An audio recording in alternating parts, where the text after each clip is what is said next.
চলেন আমরা ভাবতে শিখি। আল্লাহ তাআলা আমাদেরকে নতুন করে আবারও ডাকতেছে, বান্দা মাহে রমজান আমি তোমাদের সামনে নিয়ে আসতেছি, তোমাদের এখন দরকার শুধু দোয়া করো, আল্লাহ রমজান আমারে দেখাইয়েন, রমজান পর্যন্ত পৌঁছাইয়েন। আর প্রত্যেকটা বাবা ভাই, পুরুষ নারী, জওয়ান বুড়া, সবার কাছে আমার অনুরোধ, রমজানকে টার্গেট করে নিজের জীবন পরিবর্তনের জন্য আপনি সিদ্ধান্ত নেন।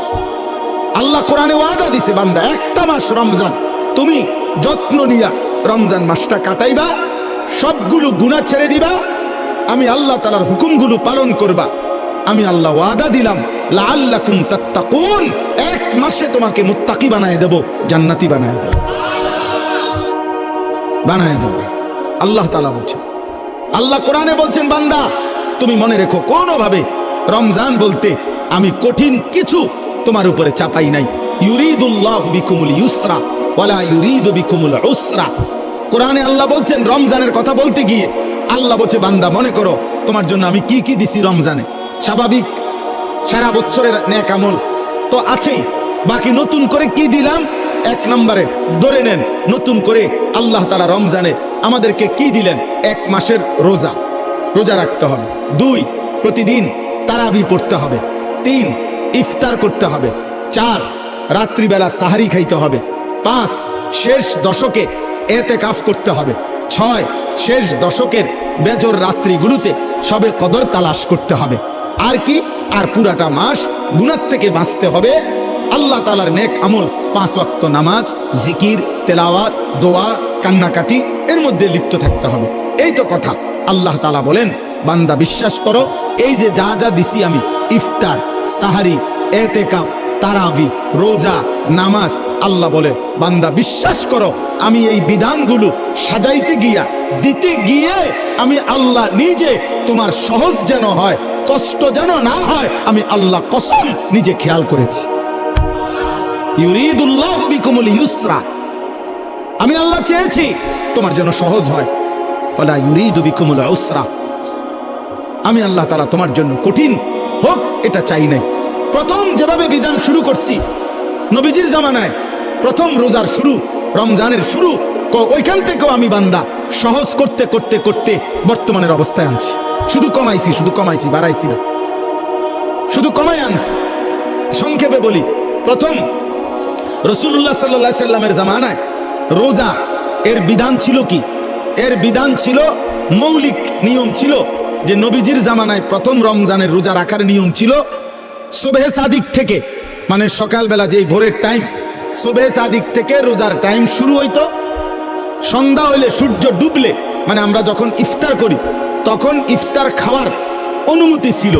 কিন্তু তখন রোজা ছিল কেমন? মানে আমাদের নবীজির জামানায়, সাহাবাদের জামানায় রোজার বিধান ছিল এরকম যে সন্ধ্যা হইলে ইফতারির টাইমে যতক্ষণ পর্যন্ত সজাগ থাকবে, মানে আরেকবার ঘুম না যাবে, ততক্ষণ পর্যন্ত আপনার সে খাবার দাবার, স্ত্রীর সাথে মিলামিশা সব করতে পারবে। কিন্তু সন্ধ্যার পর থেকে নিয়ে যখনই ঘুমায় যাবে, ঘুম এসে গেলে নতুন রোজা শুরু। মনে করেন এখন যদি সন্ধ্যা 6টা বাজে ইফতার করলাম, এখন সজাগ যতক্ষণ, খানার টাইম এতক্ষণ, বুঝেন নাই হিসাবটা? সজাগ যতক্ষণ এতক্ষণ। 8টা বাজে ঘুমায় গেছে, রোজা শুরু। বা মাগরিব পড়ে বলে কদ্দুর শরীরটা ভালো লাগতেছে না, সারাদিন ব্যস্ত ছিলাম, একটু শুইছে, রোজা শুরু। এটাই ছিল বিধান, এটাই নবীজির জামানায় ছিল। কিন্তু এইটুকুর কারণে সাহাবাদের কষ্ট হইতেছিল। কি কষ্ট? দেখা গেছে অনেকে সন্ধ্যাবেলা ইফতারের সময় হয়তো সামান্য মাত্র পানি পান করছে, বা 2টা খেজুর খাইছে, অথবা খায় নাই, এরই মধ্যে মাগরিবে নামাজ পড়ে ক্লান্তিতে ঘুম চলে আসছে, এই কারণে আর খাবার খাইতে পারে নাই। সারা রাত্র আবার নতুন রোজা শুরু হয়ে গেছে, পরের দিন আবার সন্ধ্যার সময় খাবার অনুমতি। তো ফলে একদিন একজন সাহাবী সন্ধ্যাবেলায় খাইতে পারে নাই, ফলে ঘুমায় গেছে, নতুন রোজা শুরু হয়ে যাওয়াতে আগের দিনের পুরা রোজা, সারা রাত্রের রোজা, পরের দিন দুপুরবেলা হযরত কাইস ইবনে সারমা আল আনসারী রাদিয়াল্লাহু তাআলা আনহু তিনি বেহুশ হয়ে গেছেন একেবারে। তো আল্লাহ তাআলা দেখছে আমার বান্দার তো কষ্ট হইতেছে, তো আল্লাহ তাআলা পুনরায় আবার বিধান নাজিল করে এই কোরআনের মধ্যে আল্লাহ আবার বলছে, ঠিক আছে বান্দা, আরো কমায় দিলাম। এখন সুবহে সাদিক থেকে সূর্য অস্ত পর্যন্ত, এই সন্ধ্যা পর্যন্ত, এই পর্যন্ত রোজা রাখো। সন্ধ্যার পর থেকে, সূর্য ডুবার পর থেকে পরবর্তী সুবহে সাদিক পর্যন্ত সারা রাত্র এইবার ঘুমাও আর সজাগ থাকো। খাবার দাবার, স্বামী স্ত্রীর মিলামেশা, সবকিছুর অনুমতি পূর্ণ দেওয়া হলো। ঘুমাইলেও অনুমতি আছে, না ঘুমাইলেও অনুমতি আছে। আল্লাহ তাআলা বলে, তবুও আমি চাই তোমার যেন কষ্ট না। ইউরিদুল্লাহু বিকুমুল ইউসরা, আমি কষ্ট দিতে চাই না। এইবার কি মায়া করে মালিক বলছে, মা জাআলা আলাইকুম ফিদ্দীন মিন হারাজ। আল্লাহ বলে, বান্দা, দ্বীনের নামে, ইসলামের নামে, কোরআনের নামে, শরীয়তের নামে, বিধানের নামে আমি আল্লাহ তোমাদের উপরে একটা কষ্ট আমি দেই নাই। আমাকে মানতে গিয়ে তুমি বান্দা কষ্ট পাইবা, আমি এমন মালিক না। আমি রাউফ, আমি রাহিম, আমি রহমান। আমি সব জানি আমার বান্দার ভেতর বাহির, যোগ্যতা কদ্দুর, দুর্বলতা কদ্দুর, সক্ষমতা কতটুকু। আমি যুবকের আর বৃদ্ধের হুকুম বরাবর করি নাই। আমি আল্লাহ তাআলা এরপরে দেখেন, আল্লাহ বলছে, বান্দা আচ্ছা ঠিক আছে, এরপরে আরো শোনো। দুইবার আল্লাহ বলছে, দুইবার রোজার কথা বলতে গিয়ে বলছে, ফামান কানা মিনকুম মারিদান আও আলা সাফারিন ফাইদ্দাতুম মিন আইয়ামিন উখার। শোনো, তোমরা যারা প্রচন্ড অসুস্থ, যে অসুস্থতার কারণে রোগ বেড়ে যাবে, রোজা রাখলে কোনোভাবেই পারতা না, ঠিক আছে ছেড়ে দাও। যখন সুস্থ হইবা তখন এই রোজাগুলো কাজা করো। তোমরা যদি দূরের লম্বা সফরে মুসাফির হও, তাহলে যদি প্রচন্ড রৌদ্র, প্রচন্ড পেরেশানির কারণে তুমি মনে করো যে কষ্ট হবে, তো আল্লাহ তাআলা বলে, ঠিক আছে রমজানের রোজা সেটা ছেড়ে দিও, তুমি অন্য টাইমে যখন বাড়িতে ফিরবা তখন কাজা করো। আমি চেয়েছি তোমার সহজ, আমি চেয়েছি তোমার সহজ, আমি বান্দা চেয়েছি তোমার সহজ। আল্লাহ নবী সাল্লাল্লাহু আলাইহি সাল্লাম বলছে, উম্মত ইফতার তাড়াতাড়ি করে কইলো। আল্লাহ নবী বলছে, উম্মত সেহরি দেরি করে খাইও, মানে কষ্ট যাতে না হয়। ইফতার করো তাড়াতাড়ি, যাতে সময় হইছে সাথে সাথে ইফতার করো, এর মধ্যেই বরকত। সাহারি দেরি করো, যেন লাস্ট টাইমে নিয়ে খাও, কোনো অসুবিধা নাই, যাতে করে তোমার কষ্টের মাত্রাটা কম হয়। মানে সব মিলাইয়া রব্বুল আলামিন চেয়েছেন আমার বান্দার যেন আরাম হয়, কষ্ট না হয়।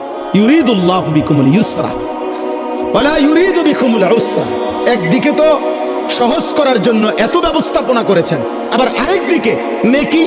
আল্লাহ তাআলা যেন বললেন, রমজানের এক একটা মুহূর্ত আমি স্বর্ণের দামে না, রূপের দামে না, মণি মুক্তার দামে না, বরং আসমান জমিনটাকে যদি 100 দাম ধরো, আসমান জমিন পুরা সৃষ্টির, সেটার যেই দাম আসবে, আল্লাহ বলে তার চাইতে কোটি গুণ বেশি দামে আমি রমজানের এক এক মুহূর্ত তোমাকে দিলাম। চাও সেকেন্ড কোটি গুণ দামি বানাই দিলাম। 1/70, এটাও বলছি প্রাথমিক, এটা বলছি স্বাভাবিক হিসাব, 1/70। কিন্তু মূলত হইল আল্লাহ তাআলা এই 70 লেখবার আগেও ফেরেশতাদের আল্লাহকে জিজ্ঞেস করে, আল্লাহ আপনার বান্দার রমজানের এই নেকিটা 70 লিখতাম নি। আল্লাহ বান্দার দিকে তাকাইয়া যখন দেখে গুনাহ থেকে মুক্ত, আল্লাহর জিকিরে তার জিহ্বা ভিজা, আল্লাহর মহব্বত তার কলিজার মধ্যে, সুন্নাত মোতাবেক তার জীবন, আল্লাহ তখন বলে, না 70 না, 700 লেখো, 700, 7,000 লেখো, 70,000 লেখো, 7 লক্ষ লেখো, 70 লক্ষ লেখো, 7 কোটি লেখো, 70 কোটি লেখো, 70,000 কোটি লেখো। এক সেজদা একবার সুবহানাল্লাহ বললে আল্লাহ বলে, লেখো 70,000 কোটি সুবহানাল্লাহ লেখো। কোন বেলায় আল্লাহ মহব্বতের জোশে, আল্লাহ তার মায়ায় আল্লাহ বলে, ফেরেশতা তুমি লিখো না, আক্তুবু, আমি আল্লাহ নিজেই লিখবো। এই নেকি তুমি দিয়া পারতা না, আমি দেবো আমার বান্দার নেকি। বলেন বাপ, বলেন। আজ মুসলমানের সন্তান, যদি তোমরা বুঝতা যে তোমাদের মালিক তোমাদের প্রতি কি পরিমাণ খেয়াল করেছে, রাসূলুল্লাহ সাল্লাল্লাহু আলাইহি সাল্লাম আমাদের প্রতি কি পরিমাণ খেয়াল করেছে। আর দুর্ভাগ্য হলো আমরা যারা আমাদেরকে 24 ঘন্টা ধ্বংস করে দেওয়ার জন্য লিপ্ত, সেই ইহুদি, সেই খ্রিস্টান, সেই নাস্তিক, সেই মুরতাদ, সেই বেঈমান। তোমরা যুবক তাকাইয়েই আছো তাদের দিকে। চুল তোমার বেঈমানের মতো, যে তোমারে গুলি করতে চায়। চেহারা সুরত তোমার বেঈমানের মতো, যে বেঈমান তোমাকে গলা টিপে মেরে ফেলতে চায়। বলেন, পৃথিবীর একটা বেঈমান, ইউরোপের একটা দেশ, কোন দেশ কিংবা দেশের কোন প্রেসিডেন্ট কিংবা কোন দেশের কোন মানবতাবাদী কোন ব্যক্তি আজ পর্যন্ত বলেছি কিনা যে মুসলমানকে আমি কলিজা দিয়া ভালোবাসি? হ্যাঁ, তাহলে যে আমারে ঘৃণা করে, যে আমারে ধ্বংস করতে চায়, যে আমারে 24 ঘন্টা আমার জাতি, আমার গোষ্ঠী, আমার সম্প্রদায়, আমার কওমকে যে ধ্বংস করে দিতে চায়, সে আমার প্রিয় হবে কেন? আল্লাহ আমাদেরকে বুঝ দান করেন। অতএব আজকে আমার এতটুকুই কথা শেষ। আমি প্রত্যেকের কাছে অনুরোধ করলাম, রমজান মুমিনের জন্য ভিন্ন কিছু, আখিরাত প্রত্যাশীর জন্য রমজান আলাদা কিছু, আলাদা কিছু। যার আখিরাত দরকার তার জন্য রমজান অনেক কিছু। যার শুধু দুনিয়া দরকার, ভাত মাছ চাল ডাল আর এই বিল্ডিং, ইট বালু সিমেন্ট আর ফুলকপি ফাতাকপি, আর জীবন যার এই খিরা টমাটো এ কদ্দুর খাইয়া দাইয়া বনে বিড়িয়ে সিগারেটে সাদোয়ানে আর গফে আর টেলিভিশনে আর নর্তকিতে, এতটুকু নিয়ে যার জীবন, তোর জন্য রমজান কিছুই না, নাফরমান। কিন্তু ইমানদারের জন্য রমজান অনেক কিছু। যার আখিরাত দরকার তার অনেক কিছু, তার জন্য অনেক কিছু। এজন্য রাসূলুল্লাহ সাল্লাল্লাহু আলাইহি সাল্লাম 2 মাস রমজানের জন্য দোয়া করতেন। এজন্য কিতাবে আছে আউলিয়া কেরাম 1 বছর দিয়েছিলেন। এক রমজান শেষ হইলে, ঈদের চাঁদ উঠলে, ঈদের দিন আবার পরবর্তী রমজানের জন্য দোয়া শুরু করতেন। 1 বছর টানা আরেকটা রমজানের জন্য দোয়া করতেন। এজন্য আখিরাত যার দরকার তার জন্য রমজান ভিন্ন কিছু। আল্লাহ তাআলা আমাদের প্রত্যেককে রমজানের কদর করে আজকের এই মুবারক মাহফিল থেকে রমজানের প্রস্তুতি নিয়ে নিজেদের জীবন সুন্দর করার তৌফিক দান করেন, কবুল করেন, আমিন।